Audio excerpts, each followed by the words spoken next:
Hey guys, welcome to Brad's Crazy Life. This is going to be part 2 to my video on autonomous vehicles and some of the pros and cons that corporations are going to tell you to fool the public to get those autonomous vehicles on the road. Cue it up.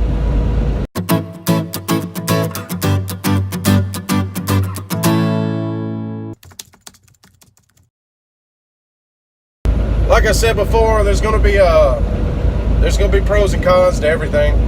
Let's start with the cons. Number one. First thing is first. You're going to have 3.5 million people out of work. Out of 29 states, or out of 50 states, 29 of them, truck driving is the main job. So now what does those states do to bring in money and profit? Boy, I guess GDP going to go up because corporations going to be doing better because they're going to make more profit. But what does that do to the simple man like me, the middle class man? It's going to put me below the poverty line. That's what it's going to do. Now, not just about the truck drivers. That's going to be bad enough. But what about the 5 to 8 million people that work at Love's and Petros and Flying J's and Travel Centers of America and sell truck parts, maintenance, and what about all those people? Hotels, restaurants that cater to the workers. What's going to happen to that when the truckers are not on the road? They're all going to lose their job. That's what's going to happen. And if you don't believe me that's what's going to happen, just go to your local Walmart and count how many cashiers are there.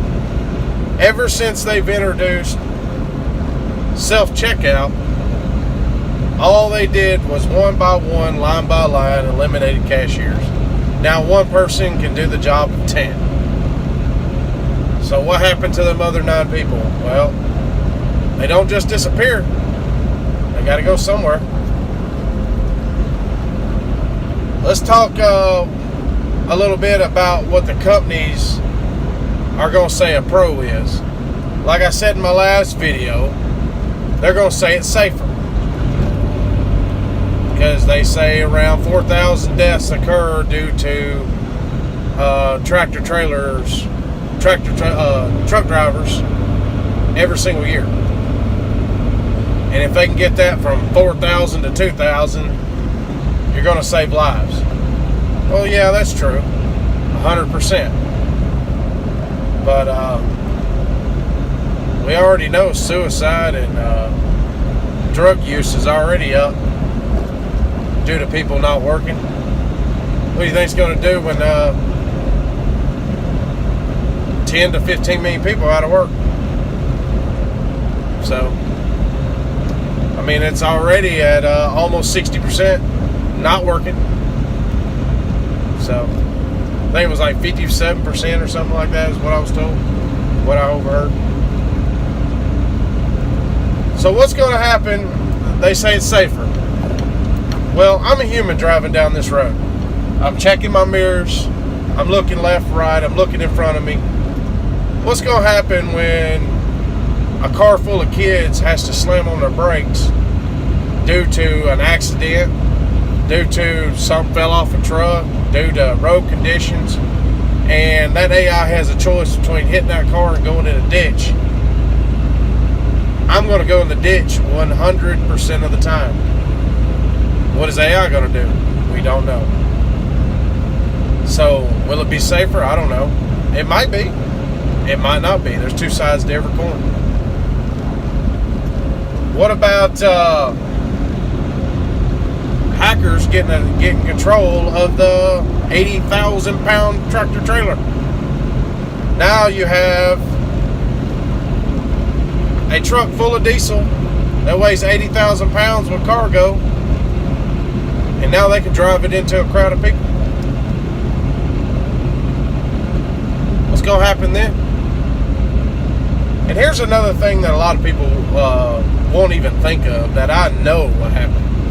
You have 10 to 15,000 people that are going to be out 10 to 15 million people that are going to be out of work.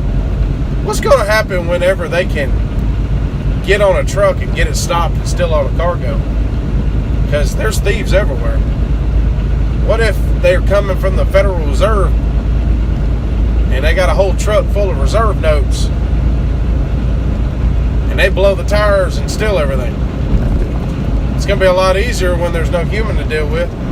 It's going to be a lot easier when they can just hack it, stop it, get in there and take everything.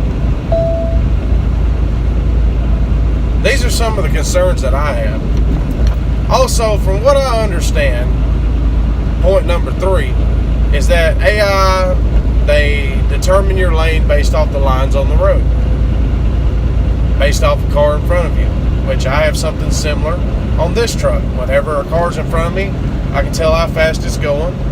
I can tell how fast I'm going, and it'll tell me if I'm going too fast for the vehicle in front of me. That's great. What's going to happen when there's a blizzard and you can't see the lines on the road? Humans can drive in the snow. What you're saying, AI can't now? Because they can't see the lines on the road? How is that cost effective? Point number 5. They're going to say that it makes the trucks more efficient and less maintenance because they can segue the trucks. And they're going to save on maintenance, cost, production. They're going to save on truck repairs from human errors because you're going to have less accidents. Yeah, that's all true. Okay, they don't have to pay me $50,000 to $80,000 a year. They do less maintenance. They're going to save money. Do you really think it's going to trickle down to the people that are in the middle class? They've been trying to do that for years in government. It ain't going to happen. You got to give the money to the people and let it trickle up. That's just the way it is, especially in this day and age. This day and age where the corporations can control the population is fixing to be ahead. I mean, this is just the start. You know, you go to McDonald's, they got an order board now that you can just go and punch in your order. You don't have to talk to a cashier. Well, you know, that cashier's probably got a family, probably got kids. That's how they support them. All they're doing is trying to get this started to where AI is taking over all the jobs. I mean, if you don't believe me, look at Walmart as an example.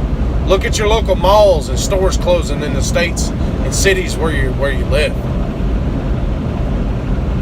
Amazon is basically taking over everything. Now, I'm sorry for the background noise.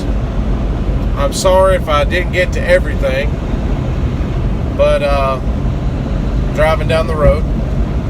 But if you have any comments, questions, concerns, hit me up down below. This is Brad's Crazy Life. Over and out.